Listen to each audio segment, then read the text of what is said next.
Assalamualaikum warahmatullahi wabarakatuh. Saya Diniatul Mas'ula, NIM T 2019-7121 dari Prodi Satris Matematika. Kali ini saya akan membahas mengenai peradaban Islam Asia Tenggara yang meliputi sejarah, kemajuan, dan modernisasi Islam Asia Tenggara. Pembahasan pertama mengenai sejarah Islam Asia Tenggara, yang menurut Asyumardi Azra terjadi perdebatan panjang antara para ahli yang berkisar pada 3 masalah pokok, yaitu mengenai asal-muasal, pembawa dan pendakwah, dan kapan sebenarnya Islam mulai datang ke Asia Tenggara. Pembahasan pertama mengenai kedatangan Islam di Nusantara. Kedatangan Islam di Nusantara memunculkan beberapa teori, yaitu teori mengenai asal-muasal Islam yang berkembang di Nusantara. Pertama adalah teori Gujarot, yang dikemukakan oleh Knepel, Snowhorn, dan Mogeti, yang mengatakan bahwa Islam berkembang di Nusantara berasal dari orang-orang Arab yang menetap di India. Kemudian mereka membawa Islam ke Nusantara.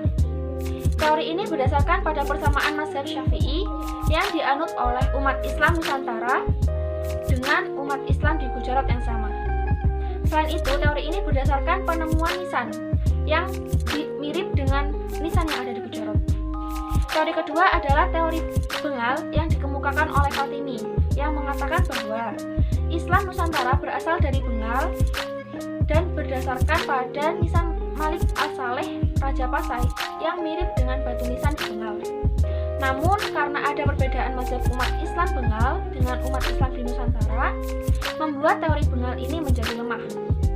Teori yang ketiga adalah teori Coromandel dan juga teori Malabar yang dikemukakan oleh Morrison yang mengatakan bahwa Islam Nusantara berasal dari Coromandel dan Malabar atas dasar persamaan mazhab umat Islam Nusantara dengan Coromandel dan Malabar yang sama-sama menganut mazhab Syafi'i. Keempat adalah teori Arabia dari Thomas Arnold yang mengatakan bahwa pedagang Arab menyebarkan Islam ketika mereka dominan dalam perdagangan Barat Timur. Dan kelima adalah teori Persia yang menurut Thomas Arnold adanya peninggalan masa keagamaan di Sumatera dan Jawa yang sama-sama yang bercorak Asia, dan karena adanya 2 orang ulama fikih yang dekat dengan sultan yang memiliki kekuasaan di Persia. Yang terakhir adalah teori Mesir. Menurut Kadizer, adanya persamaan mazhab penduduk Mesir dan penduduk Nusantara yang sama-sama bermazhab Syafi'i. Dan teori mengenai pembawa dan pendakwa Islam, pertama adalah teori Dai. Menurut Asyumardi Azra, penyebar Islam itu adalah para guru dan para dai yang didasarkan pada riwayat historiografi Islam klasik. Teori kedua adalah teori pedagang. Menurut Sarjana Barat, pedagang Muslim menikahi wanita setempat dan membentuk keluarga Muslim. Teori ketiga adalah teori Sufi yang mengatakan bahwa adanya guru-guru pengembara itu memiliki karakteristik Sufi yang kental dan menyebarkannya ke Nusantara. Teori mengenai kapan sebenarnya Islam datang ke Asia Tenggara, menurut Azra mungkin bahwa Islam sudah diperkenalkan di Nusantara pada abad pertama Hijriah, sebagaimana dikemukakan Arnold yang dipegangi banyak sarjana Indonesia Malaysia. Tetapi setelah abad ke-12, pengaruh Islam baru kelihatan lebih nyata karena proses Islamisasi mengalami akselerasi antara abad ke-12 dan abad ke-16. Indonesia ini adalah negara yang termasuk awal dalam kedatangan Islam di Asia Tenggara, sehingga teori-teori tadi relevan jika kita berbicara mengenai sejarah awal Islam di Asia Tenggara. Berikutnya adalah kedatangan Islam di Malaysia. Menurut Azmi, Islam ke Malaysia pada abad ke-7 Masehi berdasarkan argumen bahwa pada abad itu pedagang Arab Islam sampai ke Pulau Melayu, di mana Malaysia secara geografis tidak dapat dipisahkan dari Melayu, sehingga para pedagang memungkinkan untuk singgah di pelabuhan dagang Malaysia. Sedangkan menurut Fatimi, Islam datang di Malaysia sekitar abad ke-14, dan menurut Majul, Islam tiba sekitar abad ke-15 dan 16 Masehi. ternyata ada penemuan batu nisan bertuliskan nama Syekh Abdul Qadir Ibnu Husain, seorang keturunan Persia, yang menjadi bukti bahwa Islam itu datang ke Malaysia pada abad ke-10 Masehi. Penemuan ini membuat pendapat Majul dan Fatimi tidak dapat diterima. Selanjutnya mengenai kedatangan Islam di Singapura. Akhir abad ke-14, Singapura menjadi wilayah kekuasaan Malaka dan banyak berhubungan dengan pedagang muslim sehingga membuat rajanya memeluk agama Islam. Hingga penerus-penerusnya pun juga memeluk agama Islam. Selain dari raja, kota ini sebagai perdagangan antara Arab, Gujarat, Bengal, Cina, pedagang Sumatera, pedagang Jawa, dan lainnya yang bertemu di Malaka dan menjadikan Malaka sebagai pusat perdagangan dan pusat penyebaran Islam di Asia Tenggara. Lama-kelamaan, para pedagang tersebut membuat komunitas Islam dan menjadi guru agama dan juga guru imam. Mereka memupuk penghayatan keagamaan masyarakat Muslim di Singapura yang pada saat itu bermazhab Syafi'i dan berpaham teologi Asy'ariyah. Selanjutnya, kedatangan Islam di Brunei Darussalam. Islam diperkirakan datang ke Brunei sejak abad ke-15 dan menurut catatan bahwa Raja Brunei Awang Al-Tatar memberi dukungan kepada para muslim dan menerima dengan baik kedatangan para muslim. Tapi ia baru memeluk Islam setelahnya. Dan kemudian ia bergelar Sultan Muhammad Shah. Penyebaran awal di Brunei ini dari kekuasaannya yang bertambah, meliputi kerajaan di Borneo dan juga di Filipina. Dan banyaknya ulama Arab yang menikah dengan keluarga kerajaan Brunei, seperti Syarif Ali yang menikahi keluarga kerajaan Brunei lalu naik tahta dan menjadi orang pertama yang mendirikan masjid dan memperkuat keyakinan Islam di Brunei. Kemudian Syarif Ali ini digantikan oleh Sultan Sulaiman untuk melanjutkan pembangunan kota batu dan menyebarkan ajaran Islam. Brunei mencapai masa kejayaannya pada masa pemerintahan Sultan Bolkiah yang berhasil menaklukkan seluruh Borneo sampai bagian utara Kepulauan Filipina. Kemudian digantikan oleh Sultan Abdul Qahar yang saleh dan disinyalir memiliki kekuatan keramat, sehingga pada masa itu banyak ulama datang ke Brunei untuk menyebarkan Islam dan juga untuk belajar kepada Sultan Abdul Qahar. Kemudian mengenai kedatangan Islam di Thailand. Islam datang ke Thailand pada abad ke-10 Masehi dan semakin intensif pada abad ke-12 dan dibawa oleh pedagang Arab dan Hindustan. Umat Islam ini bertempat tinggal di Bangkok Noi. Ia mendirikan Masjid Agung pertama di Thailand. Awal penyebarannya dari para pengikut umat Islam, keturunan dari saudagar Arab dan juga Hindustan yang menikahi penduduk asli Thailand, sehingga melahirkan anak keturunan yang menjadi penerus ajaran agama Islam di Thailand. Kemudian kedatangan Islam di Filipina. Islam masuk ke Kepulauan Sulu dan Mindanao di Filipina Selatan pada tahun 1380. Di sini, di Sulu Islam dibawa oleh Tuan Muhtar pada abad ke-13, yang dilanjutkan oleh Karimun Magnum pada abad ke-14, yang menggerakkan aktivitas komunitas keagamaan. Pada abad ke-15, Raja Baginda memperkenalkan unsur politik ke dalam proses Islamisasi, dan ia menunjuk Syarif Abu Bakar untuk melanjutkan misinya memperkuat kekuasaan politik dengan memperkenalkan sistem politik kesultanan dan berhasil mengislamkan orang Burhanun dari pegunungan Sulu. Sedangkan Islam di Mindanao dan Lanao pada abad ke-16, Syarif Kabusuan melakukan ekspansi Islam yang dibantu oleh keluarga kerajaan Sulu Borneo dan juga Ternate. Secara keseluruhan, kedatangan Islam di Filipina ini juga dapat dibantu oleh proses Islamisasi yang dilakukan oleh para ulama dan pedagang yang menikahi wanita-wanita lokal dan melahirkan generasi muslim dan membentuk komunitas muslim.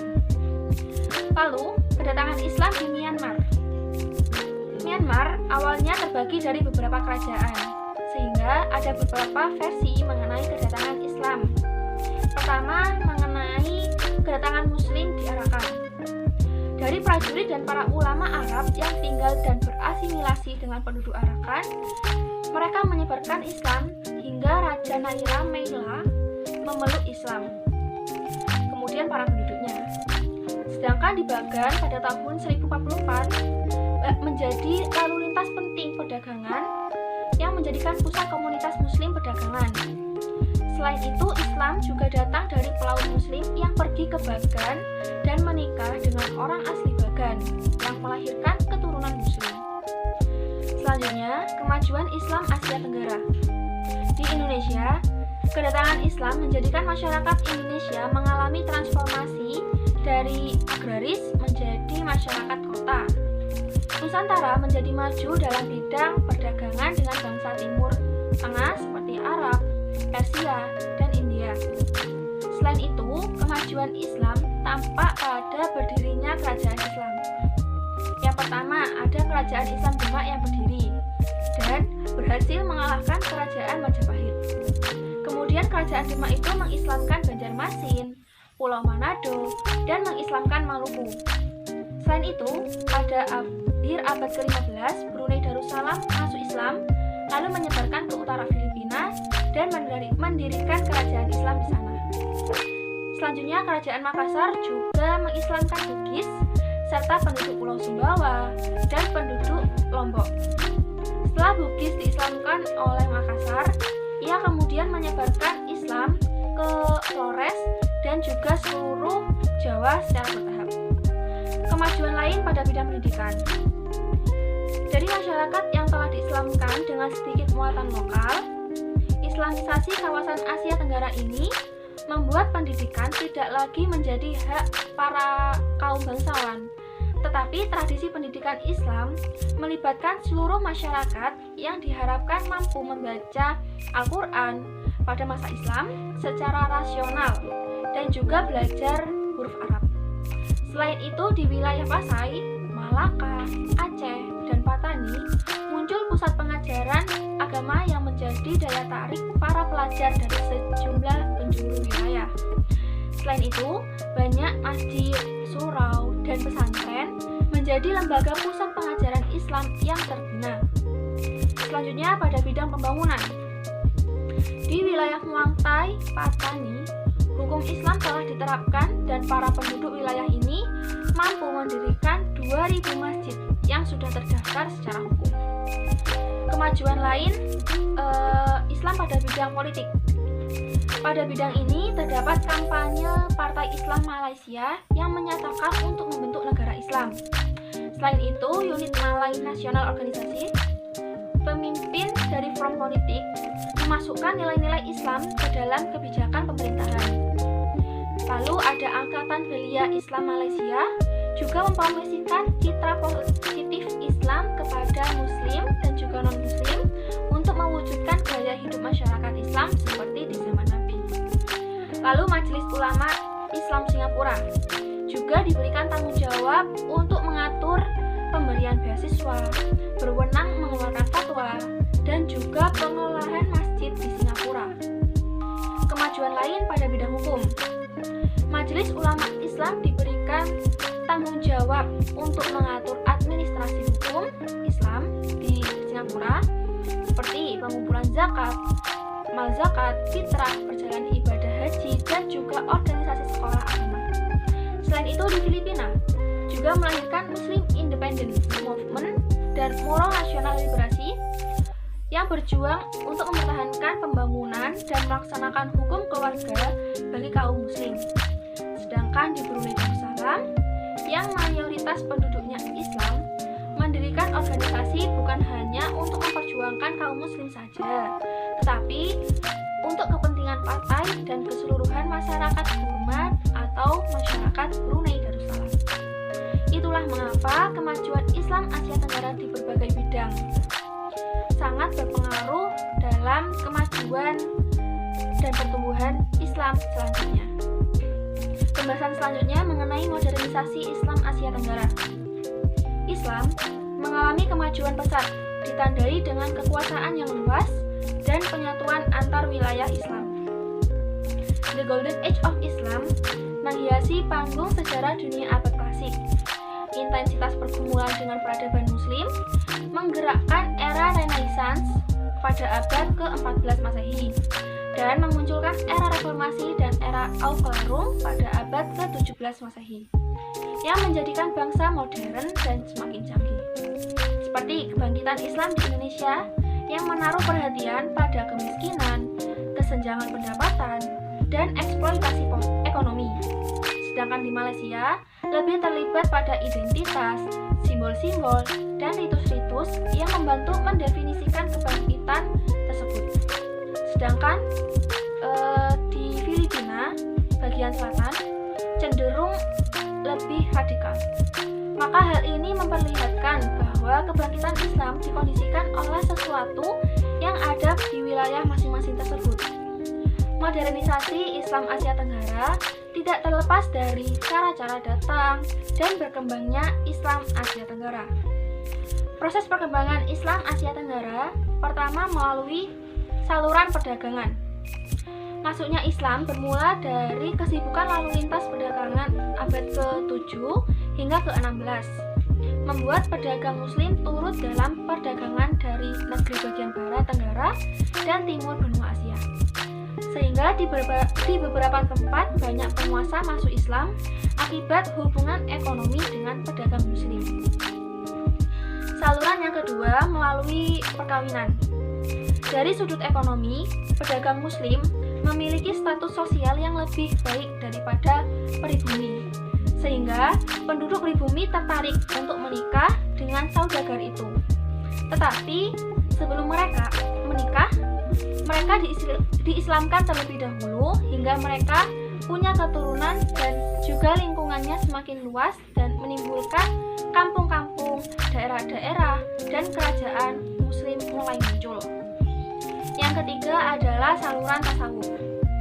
Para sufi mengajarkan teosofi yang bercampur dengan ajaran yang sudah dikenal luas oleh masyarakat Indonesia ataupun lainnya, karena mereka mahir dalam soal magis dan mempunyai kekuatan menyembuhkan, sehingga dari tasawuf itu Islam diajarkan kepada penduduk dengan bentuk yang sama dengan alam pikiran mereka yang awalnya menganut agama Hindu, sehingga ajaran agama Islam itu mudah dimengerti dan diterima oleh penduduk.